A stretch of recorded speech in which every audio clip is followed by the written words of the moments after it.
Enric,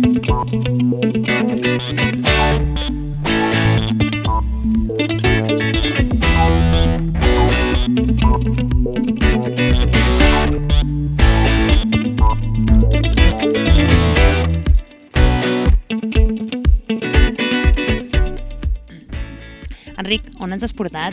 Doncs som al Delta de la Tordera, un espai que cal reivindicar com a zona natural única, ja no només amb l'Agrat de Mar, sinó en aquesta zona. La veritat és que tenim 3 deltes a Catalunya i cal posar en valor aquest espai i preservar-lo, que considerem que no s'ha estat fent. Els darrers anys, amb els governs que han gestionat la zona, no han estat fent una bona tracte de preservació d'aquesta zona, i les accions que s'han estat fent han estat purament d'assistencials i de resoldre problemàtiques que es podien preservar i que es podien gestionar molt diferent. Home, Enric, l'últim govern ha fet alguna cosa o no? Ho dic perquè hi sou vosaltres. Correcte, nosaltres des de l'oposició, ja els primers anys ja vam portar una moció de la plataforma Preservem el Litoral, que reivindicava la necessitat de posar llum a la zona de la conca del Tordera i demanava que es creessin taules multidisciplinars que fessin de punt de trobada entre l'administració, els propietaris de les àrees comercials, la zona agrícola també, i que intentéssim una mica poder parlar i poder dialogar i poder trobar solucions de consens entre totes elles. Això des de l'oposició, i un cop a govern va ser de les primeres accions que vam desenvolupar, tirant endavant aquesta taula del Delta, juntament amb l'Anes, amb Palafolls, amb Tordera i amb tots aquests agents que d'una manera o una altra tenen incidència ja sigui en la problemàtica o en la solució, no? I que tenen incidència d'una manera o una altra en aquests terrenys. I ara què hi hauríem de fer? Quin seria el següent pas, Enric? El que cal d'entrada, considerem, és posar una mica de fre a aquesta febre del progrés. Febre del progrés? Sí, nosaltres creiem que tot això que anem sentint ara en campanya, no? De construirem més equipaments, construirem més zones per compartir, etc. Posem una mica de pau aquí, intentem veure aquest progrés, què hi té darrere, i si és l'única manera de créixer i si ha de ser trepitjant els usos del medi ambient. Això ho diuen els vostres socis de govern, eh? Sí, evidentment. Ara mateix estem formant part d'un pacte de govern amb el que hi ha projectes i models de poble diferents, i és així. Nosaltres som molt conscients que tot el que hem pogut desenvolupar des de la CUP en aquests 2 anys no s'hagués pogut desenvolupar si no haguéssim fet la moció de censura, per tant estem contentes d'haver pogut tirar endavant aquesta pràctica, però sí que és cert que les companyes de les altres formacions polítiques tenen visions diferents, i aquí cal aquesta entesa i cal aquesta empatia a vegades d'intentar apropar-nos al màxim possible amb ideologies i amb models de poble diferents.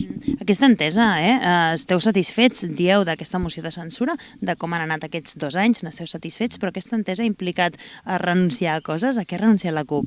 És difícil, evidentment, un pacte a 4, i seria fals que diguéssim que han estat tot converses agradables i que tot ha sortit a la primera. No, és complicat perquè, com et deia, són projectes de poble diferents. No m'agradaria entrar en què ha renunciat, perquè sabem que tots els partits han renunciat i tots els partits han fet una tasca de posar al centre el que era comú i intentar lluitar per les seves interessos personals de partit de manera més en segon pla, i per tant, evidentment que si la CUP hagués gestionat l'alcaldia amb una representació més forta de la que hem tingut, haguessin hagut processos que haguessin pogut ser diferents, però considerem que tots els partits han fet aquest estira i arronsa, i no seria just que a la CUP féssim gala d'allò que hem hagut de sacrificar per tirar-ho endavant. Enric, reeditaríeu aquest pacte, per tant? Seré totalment franc, Estem convençuts que la moció de censura era necessària, i aquesta aliança instrumental per trencar amb unes maneres de fer que estaven obsoletes feia falta, i per tant, si tornéssim enrere al gener del 2017, tornaríem a tirar endavant. És a dir, no ens empenedim d'haver-ho fet.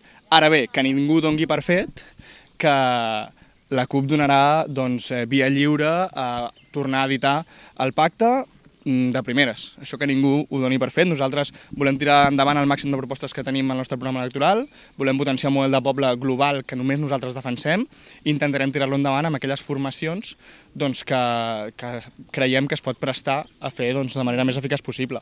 Per tant, no tanquem portes, bueno, sí que hi ha portes que cal tancar, perquè hi ha portes que no considerem portes, sinó que considerem murs. Quins murs? Quins murs? Ens ho imaginem, però va, Enric, quins murs? Doncs tots aquells partits amb representació supramunicipal que van votar favorablement a l'aplicació del 155 al Senat i al Congrés, capant l'autogovern català i anant en contra de les llibertats individuals del poble. Per tant, evidentment, Partit Socialista, Partit Popular i Ciutadans queden totalment exclosos de qualsevol negociació per formar govern, evidentment. Hi ha qui diu que algun dels vostres socis potser és lluny dels vostres ideals, eh? I és així.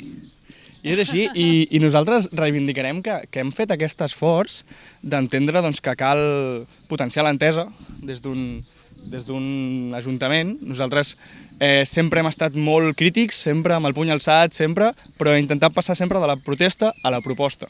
I per proposar ens hem d'entendre i hem de veure com està repartit l'Ajuntament i com quedarà després d'aquest 26 de maig i entenent-nos amb aquelles forces que a cap i a la fi representen també centenars de la població de Malgrat. Enric, què creieu que és més còmode per vosaltres? Estar al govern o estar en l'oposició, tal i com es veuen les coses ara mateix? Perquè el dia 26 és tot molt incert i tot apunta que els resultats seran bastant repartits. Nosaltres no ens presentem per comoditat. Això ho tenim molt i molt clar. Nosaltres tenim uns referents de lluita incansable i d'exemples que intentem no emular, però sí que ens acompanyin, i són gent que no pensava en la comoditat individual, sinó que pensava en la col·lectivitat. Nosaltres som de lluites col·lectives, nosaltres pensem que aquella gent que pensa que només en els interessos individuals no pot entendre aquestes lluites col·lectives, no les entendrà mai, i nosaltres som de lluites col·lectives i per tant anem a tirar-les endavant des de l'Ajuntament. Per tant, no pensem en absolut en la comoditat. Que estem preparades per estar a govern i per estar a oposició? Per descomptat. Estem preparades i ens presentem amb determinació de poder governar a Malgrat de Mar i esperem que així sigui. A més hem demostrat que cal una entesa entre diferents forces i que no és necessari que el proper alcalde o alcaldessa sigui el portaveu de la llista més votada, no? I per tant, en aquesta situació som conscients que podem tenir uns bons resultats de les eleccions, pot ser que la CUP ostenti l'alcaldia i aquesta és la nostra principal objectiu. Tu et veus alcalde? Sí. Si no m'hi veiés no m'hi presentaria, és així. Si no m'hi veiés no formaria part ni tan sols de la CUP, si no creiés que són unes polítiques que cal portar-les endavant.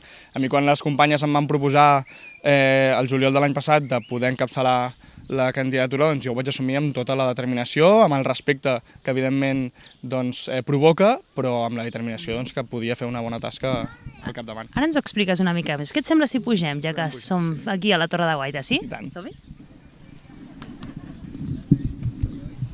Uau, el delta, des d'aquí el podem veure perfectament, una mica és això que ens comentaves, no, Enric? Aquest espai únic que tenim aquí que cal preservar, a més ara el riu ve prou carregat, que és una sort, i aquesta barreja entre aigua dolça i aigua salada crea unes condicions mediambientals que són úniques i que hi ha espècies animals i vegetals que només poden subsistir amb aquestes condicions. Per tant, tot l'impacte humà que hi hagi en aquesta zona el que està fent és anar en contra d'aquests ecosistemes. Enric, volem conèixer-te una mica més perquè ets un cap de llista nou, et veiem encapçalant aquesta llista de la CUP, tot i que ja sabem o entenem que t'han triat, no? Com ha anat això? Aviam, el potencial de la CUP és l'assemblea, i això no ens cansem de dir-ho i de reivindicar-ho, i les persones que formem part de la CUP no hi som només a l'hora de confeccionar una llista, que no ho estic dient que altres partits sigui així, però crec que és una cosa a remarcar, i som incansablement durant tot el mandat, no? I hem estat, tant quan estàvem a oposició com quan estàvem a govern allà, doncs una mica a vegades de corcó i a vegades de suport de les nostres portaveus, en Paco i la Núria. Llavors, en aquests 4 anys, jo he intentat ser el màxim de proactiu possible amb l'assemblea, he intentat ser el màxim d'acompanyant d'aquesta tasca i aportar el meu punt de vista sempre en els debats i decisions, i això finalment s'acaba traduint en voler seguir-hi més i d'una manera amb molt més impacte. Llavors jo em mostro obert a assumir el que la candidatura consideri, el que l'assemblea consideri que puc assumir, que estic preparat per fer-ho, i això es tradueix en ser l'alcaldable de la CUP. Hi havia algú més també o no? No. No. Però és que, clar, és que no... Que difícil ho va tenir l'assemblea. No. o sigui, gent que obertament deia que subiria el que considerava, sí, evidentment, però és que perquè totes són proactives i totes volem formar part d'aquest projecte, no? Ara bé, no són unes primàries, no és diversos candidats que la gent ha d'escollir entre ells, no, hi ha un consens i l'Assemblea considera que la persona doncs, que podia representar aquests ideals i aquestes propostes que volíem seguir portant a l'Ajuntament era jo, i per això va ser així, no és que hi hagi hagut cap lluita amb cap company ni companya. Enric, què et mou a fer política? El canvi, la transformació, més que el canvi. Jo he tingut la sort de créixer en una família en la que s'ha pogut parlar de tot, sempre, i en la que l'esperit crític sempre ha estat doncs, molt incipient a tot arreu, sempre intentant veure les coses des d'un punt de vista molt més global, no quedar-nos només amb el que ens passa, sinó intentar anar més enllà, i això et remou i et fa moure coses, no? I et fa participar, et fa buscar doncs, persones i col·lectius amb els que pots identificar-te i et fa posicionar-te moltes vegades. I llavors en la meva evolució en aquesta participació jo m'he anat posicionant i estic totalment al costat doncs, de lluites com ho són la lluita feminista, com ho són doncs, estar en contra de la repressió, estar en contra de la violència, a favor doncs, de les llibertats individuals i col·lectives, a favor de la independència, no? Tots aquests posicionaments al final, doncs, el que et deia abans, acaben fent mella en un i acaben fent que vulguis passar de la protesta a la proposta i, per tant, doncs, vulguis traslladar això també al món de la política institucional. En Paco i la Núria ho deixen. Creieu que en 4 anys n'hi ha hagut prou? És a dir, és un bon moment per fer un canvi en 4 anys de persones doncs, que porten... Ara, de fet, ells porten 4 anys però han estat 2 anys a l'oposició i 2 anys al govern. És suficient? En Paco i la Núria no ho deixen. No ho deixen, és a dir, deixen d'estar al capdavant, no? Una mica de ser les cares visibles de la CUP. Deixen d'estar representades a l'Ajuntament, sí, en aquest cas doncs, hi seré jo i les persones doncs, que ens hi acompanyin a partir dels resultats que traiem a les urnes. És suficient 4 anys? Els canvis han de ser de llarga durada, evidentment fa falta molta més feina per arribar doncs, a canvis substancials, tot i que sí que hem aconseguit grans victòries, considerem. Quines? Doncs, per exemple, tot el procés que s'ha estat fent en defensa de l'educació pública i de qualitat, lluitant encarrissadament per no perdre línies d'educació pública, perquè hi hagi uns menjadors doncs, que potenciïn els aliments ecològics de proximitat, no? La cultura al carrer, que hem abanderat des de l'àrea de cultura, posar en valor doncs, tots els barris com a part fonamental de Malgrat. Malgrat no és només el centre, és molt més, i per tant cal acostar la cultura, els serveis, les activitats, l'esport a tot arreu, no? I creiem que això ha sigut una tasca de les que estem molt contentes que hagin pogut doncs, tirar endavant les nostres portaveus. Enric, us ha costat fer la llista o no? Ordenar els llocs, no especialment. Omplir-los? Omplir-los tampoc. No? No, el que més, així a tall d'anècdota, el més complicació hem tingut és en la paritat, perquè som una assemblea essencialment de dones, hi ha un 80% de dones, i molt pocs homes compromesos amb aquesta lluita, i complir aquestes paritats sí que ens ha acabat costant un xic, però no per omplir els llocs no, perquè a més és això, la gent que forma part de la llista forma part de l'assemblea i és incansablement durant tot el mandat, no hem hagut d'anar a buscar a ningú, evidentment que estem obertes a que vingui qui vulgui a participar, que senti que el projecte doncs, també el pugui dignificar, però no hem tingut complicacions per fer aquestes llistes.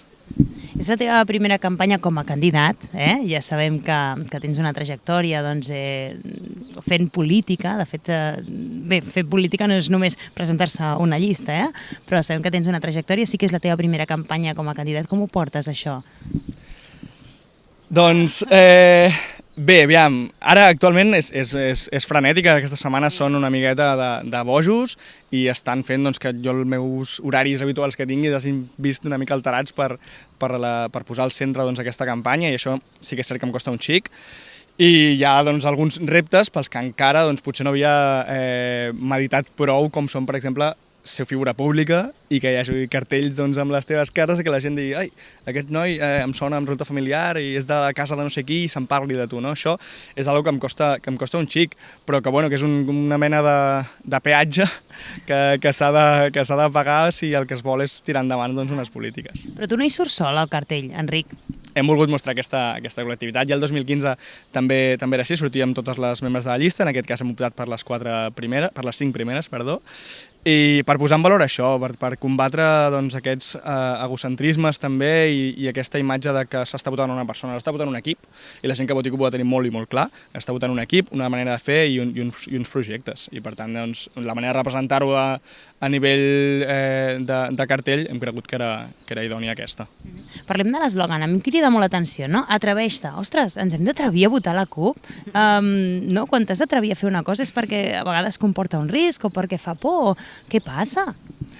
Diem atreveix-te perquè hem sigut atrevides i la CUP és atrevida. I nosaltres ens vam atrevir, en primer lloc, a passar del carrer, de les lluites dels col·lectius, de ser crítics des de diferents associacions, ens vam atrevir a fer una aposta clara per la candidatura. I aquest va ser el primer atreviment. Ens vam atrevir a fer una oposició ferotge, sempre crítica, amb el puny alçat i també amb la mà estesa, intentant arribar a acords amb el govern que hi havia en aquell moment. Ens vam atrevir a tirar endavant una moció de censura, a seguir-nos a negociar amb formacions polítiques amb les que pensàvem que no caldria seure'ns a negociar. Ens vam atrevir a tirar-ho endavant i ens hem atrevit a estar 2 anys a govern tirant endavant doncs, les polítiques que creiem òptimes i seguim atrevint-nos, apostant clarament per aquesta manera de fer. I per tant, si la gent considera que la CUP amb aquests atreviments doncs, està fent una bona tasca, demanem també que s'atreveixin elles a seguir doncs, recolzant-nos per fer doncs, el malgrat que volem. A banda del lema d'atrevir-nos, també hem impulsat molt el no és qui som, és el que fem, doncs, posant en valor sobretot no les persones que són importants i que estic encantat de que comparteixin la lluita amb nosaltres, però sobretot també quines són aquestes polítiques que nosaltres volem desenvolupar. Ara en parlem de seguida, i entrem a la recta final de l'entrevista i evidentment hem de parlar una mica d'altres projectes que teniu. Abans però, Enric, a Malgrat de Mar, a qui votarem? Estàs segur que votarem realment a una llista? A veure, és evident que votem a una llista, perquè és així, però les cares també pesen, no?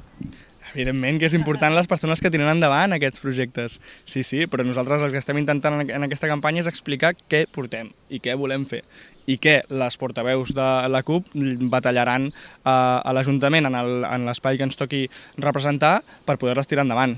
I independentment, tan important és el primer com l'últim i tant de valor i tant d'aposta en el programa i a l'assemblea hi posen, tant jo que vaig de primer com la Sònia que va de 17, com els suplents, no? Fins i tot, i això és el que nosaltres venim reivindicant. Per tant, sí, estem votant persones, sí, perquè estem votant uns noms i uns cognoms, però sobretot, fermament estem votant projectes. Quins projectes, si la gent opta per votar la CUP, doncs es tiraran endavant? O intentareu tirar endavant? Nosaltres tenim molt clar que cal apostar per la globalitat i apostar per entendre que malgrat és divers i cal actuar en aquesta diversitat. S'ha estat fent política durant molt de temps focalitzada en zones concretes i en persones concretes, col·lectius concrets, i nosaltres doncs, estem en contra d'aquest tipus de projecte i volem que el programa que desenvolupem sigui global i per tant doncs, atengui la globalitat i des d'aquesta perspectiva doncs, molt més col·lectiva poder donar resposta a les problemàtiques concretes. Llavors, focalitzem molt en l'educació, creiem que és el pilar fonamental, seguirem recolzant l'escola pública, apostem per una justa distribució dels alumnes, que no hi hagi doncs, ningú que prohibeixi a un alumne de poder anar a l'escola o a l'institut que esculli i per tant apostem per una oficina d'escolarització municipal. Apostem també per una unitat d'escolarització compartida que pugui donar sortida també alternativa a aquelles alumnes que per motius que siguin no poden o no volen seguir doncs, a l'estructura formal de l'educació, pot ser compartida o pot ser mancomunada. També apostem molt per serveis mancomunats, creiem que el municipi més ben preparat no és aquell que té de tot, sinó aquell que té els serveis a l'abast i que té uns serveis de qualitat, encara que siguin doncs, en l'entorn proper, i per tant apostem per mancomunar serveis, apostem per descentralitzar els serveis socials per acostar-los a les zones doncs, que calgui, i bé, en definitiva apostem per seguir treballant per la cultura al carrer també i per ser doncs, finalment doncs, aquell punt de vista crític que acabarà doncs, posant l'accent en les persones que més ho necessiten, en les classes populars, en garantir els drets bàsics i fonamentals a totes, homes, dones, independentment doncs, de la seva procedència, independentment del seu impacte, de la seva professió, d'on treballen. Nosaltres estem fent un projecte doncs, que pugui englobar aquestes diferents necessitats. Teniu un projecte estrella? Estem totalment en contra dels projectes estrella. Nosaltres reivindiquem la democràcia real, la democràcia plena, i acabar sucumbint a un projecte estrella de cada candidatura acaba convertint les eleccions en una subhasta, i no volem que sigui una subhasta, volem que la gent aposti per programa, per projecte, per gestió, per maneres de fer, i per això reivindiquem aquesta globalitat. I no volem, a més, seria injust destacar una proposta de totes les que portem com a estrella, perquè acabaria deixant de banda a altres que potser també fins i tot poden ser més importants, no? I per tant no destaquem projectes estrella. Doncs Enric Zaldo, cap de llista de la CUP a Malgrat de Mar, moltíssimes gràcies per atrevir-te a participar en aquestes entrevistes. Gràcies per ser avui amb nosaltres. Bon dia. Gràcies a vosaltres per aquest format nou i positiu. Gràcies.